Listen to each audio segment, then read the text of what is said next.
Hello, my name is Dr. Wayne Sedlak, and this is Vision Viewpoint. With me is Don Pridemore. He's a candidate for the 13th State Senate seat here in Wisconsin. Don, well, it's an honor to have you here, sir. Well, it's great to be here. So again, thank you. Don, tell us a little bit about yourself. You're a constitutionalist. Right. Explain what that means. I mean, I'm amazed that people don't even really know what that means.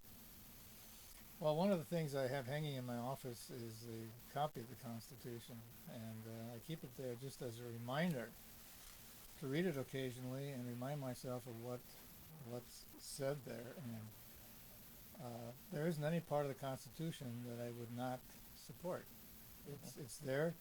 Great men put that document together, probably the greatest document that has existed other than the Bible in our lifetime, Right. and before that. Right. So it's very valuable to me and very dear to my heart, and I'm here to defend it to the death. You know, it's interesting. A visitor to the United States back in 1840 studied the Constitution. He was from France, and he said what a marvel it was that our forefathers addressed questions that had never been asked before.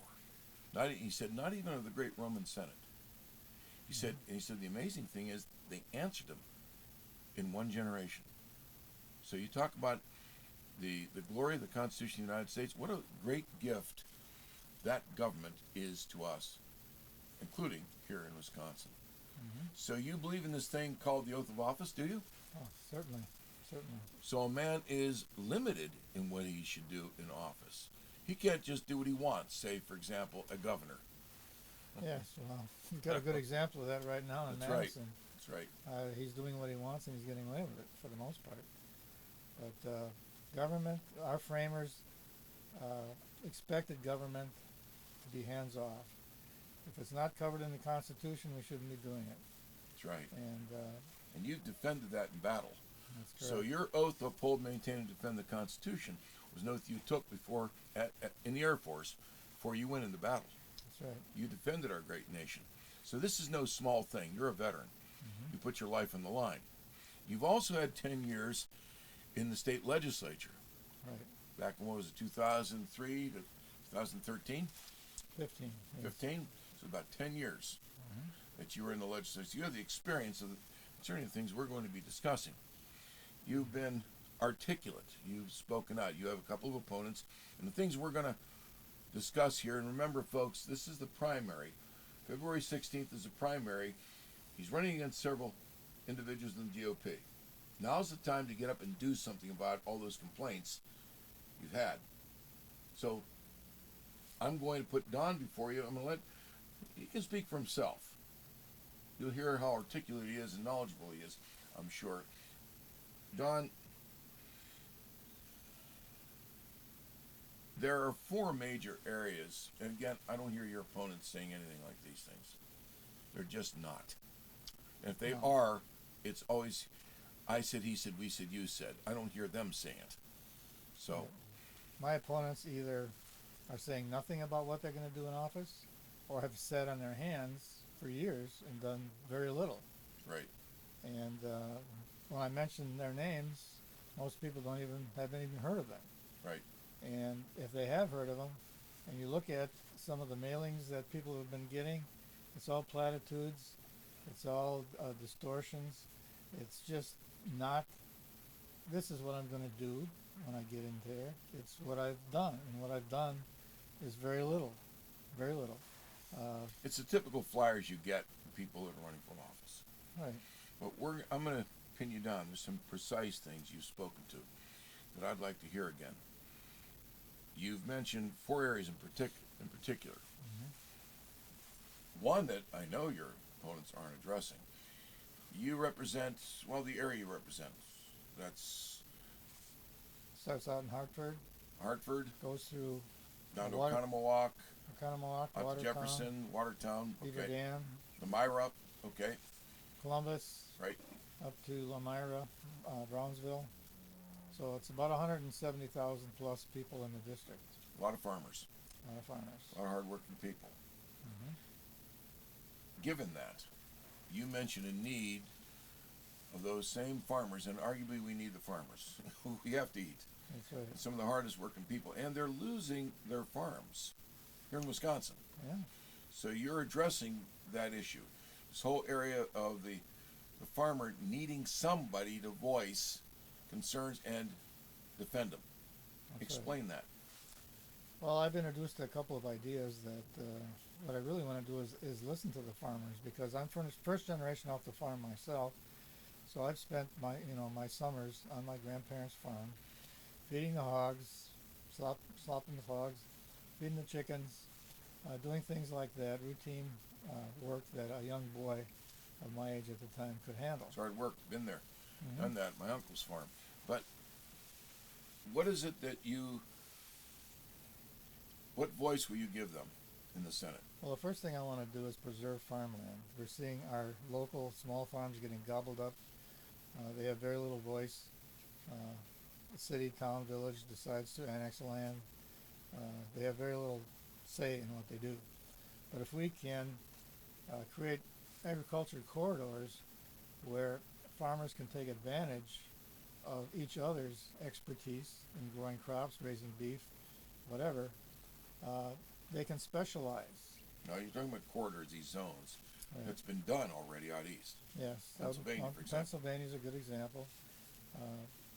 They are probably 50 years ahead of us in terms of dealing with this, because that's where the population of America started, and that's Right. naturally going west. Right.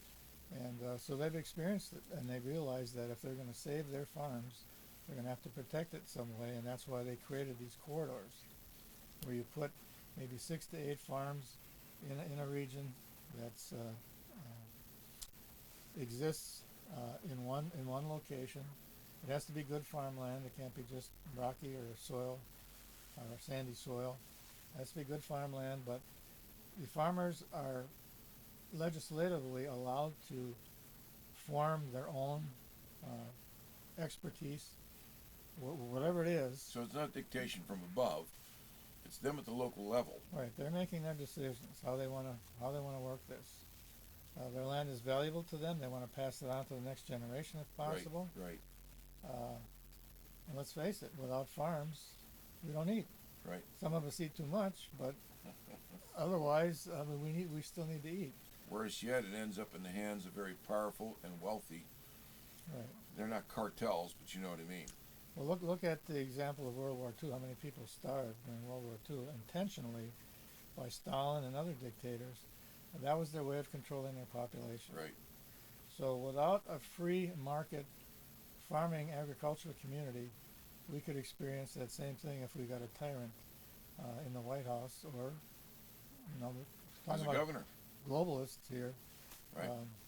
All these factors build into that the probability that can happen in the future. So you want the legislature to defend the farmer, give him a voice is the point. Right. Mm-hmm. Anything else that you? I know there's a number of things. Well, yeah, some of the aspects of the corridors would allow you creating an actual corridor between these farms. And farms don't have to buy individual farms don't have to buy all this equipment. They can share the equipment.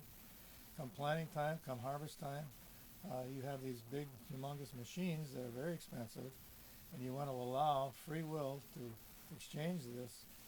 Maybe one farm could be set up for cultivating, one farm could be set up for planting. I mean, you can So knock out the regulatory encumbrances and let people get along with each other and work Right. with each other. Yeah, and one farm could set up a store to sell the products of all the farms. Sure. Another farm could be an ideal example to bring people in from cities and towns to see how farms operate. Sure.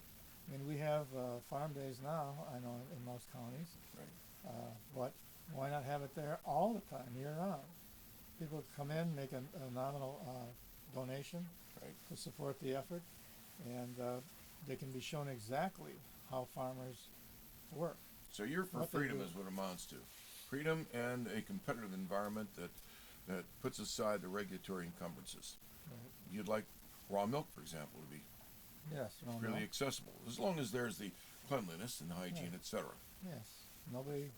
If a farmer is diligent about his cows, Right. and we're talking about small herds now, not thousands Right. of cattle. Um, and I drink raw milk myself, and so it's important to me that I know the farmer. I know how he keeps his cows. I know when he's got a sick cow, he doesn't put them in the production line. He isolates them from the rest of the herd. Uh, but he knows. He knows of that expertise in these matters, and he takes care of it. Sure. In the 10 or 15 years I've been drinking raw milk, and I drank it as a child too, um, I never had a problem because I know the farmer. I know he takes care of his cattle, Right. and it's just not a problem. Let's talk about election fraud. I know you've been addressing that. Again, your opponents, I don't hear them. So go ahead. I don't hear them saying it. Election fraud. Well, I mean, that's what determined our last election. Right. I even think maybe in 2018 there was enough fraud in there to upset Scott Walker. But if we don't address it, and right now I hear stories about, well, they want to put something in the budget now this time to force the governor to either enact these laws or we won't pass a budget. But that doesn't really address the problems. I mean, Right. the governor gets the last shot at the bill. So even if he promised to put something in there and decided to take it out at the 11th hour, he can still do it. Line item veto. Yes, he's got one of the most powerful line item vetoes in the entire country. Folks, just so that you know, a line item veto simply means you get this bill that he says, or he's called to sign, the legislature puts it forward, he can go through and line item veto certain aspects of it, and then get the rest of the bill that he wants. Right. And It's one of the most powerful veto powers, like you said, in the nation of Right. any governor. And I know the proposals I'm going to make, he's not going to want to sign Right. because they're going to take away the opportunity to create fraud. And that's what Democrats live on. They brag about how much fraud, even Joe Biden admitted how much of an organization he had to Fraud organization. include fraud as part of his campaign. Right. So we know what happens at the national level. It's happening at the local level too. Right. And we have to address it. And just a quick rundown on what Sure. I'm proposing. I'm proposing to audit the election process. We can't find where the fraud comes unless we know, unless we have an audit of the system. Right. I have designs on a ballot counting machine. Now, That you're an electrical engineer, so you know Yes. how this could work. Yes, You've already exactly. put it forward. Right. I proposed this years ago when I was in the assembly Right. to actually come up with a specification to design a next generation voting machine. And that machine would have no ports on it for flash drives to come in and Right. Manipulate. and, Right. manipulate the data. It would not be connected to the internet because we know they can be hacked. And we have a totally self-contained unit. The electronics would be protected by a Faraday shield, which would protect it from any outside RF energy that can get into the Right. chassis of the unit. And that's just the machine itself. But the machine, I also want to create a timestamp on every ballot so that when we come up with these periods of time when ballots are dumped into the machine, Right. we can know exactly when these ballots are put in. And that timing device would not be programmable. Once it's manufactured, it works Set. as an atomic clock forever to run Right. with very high accuracy. And one thing I heard you say is that you, and this has bothered me, not what you said, but the lack thereof. Mm-hmm. None of these people are sanctioned for their fraud. There was No. fraud, Yes. and there was no accountability. There was no sanction. You're proposing what? To hold them accountable for felonies. I want to hold them personally responsible, not just the organization and not who they work Right. for, but them personally. If they break the law, they're subject to a Class I felony, and they also can be subject to fines Fines and jailing. and jail. And the best part of it is, if they break the law and they know they have a friendly court and a friendly district attorney, Yeah, Right. right now that's the case. right, like in Milwaukee, I propose to divide the state up into quadrants, and then on a random basis, if you file a lawsuit in Milwaukee, a random court would be selected, so that you wouldn't automatically be guaranteed a liberal prosecutor in the case of Milwaukee, our district attorney, and you wouldn't be subject to a liberal circuit court. In other words, predictable outcomes Yes, that allow a criminal or criminal intent to be shielded and to know it's going to be shielded. that's correct. So we would do away with that. It'd be selected on a random basis, so you'd have at Right. least a 75% chance of it going to a different court. What about healthcare? I know that's another area you've been outspoken in. Well, I'm very disappointed in the Assembly not taking up SJR 3, which Steve Noss in the Senate proposed.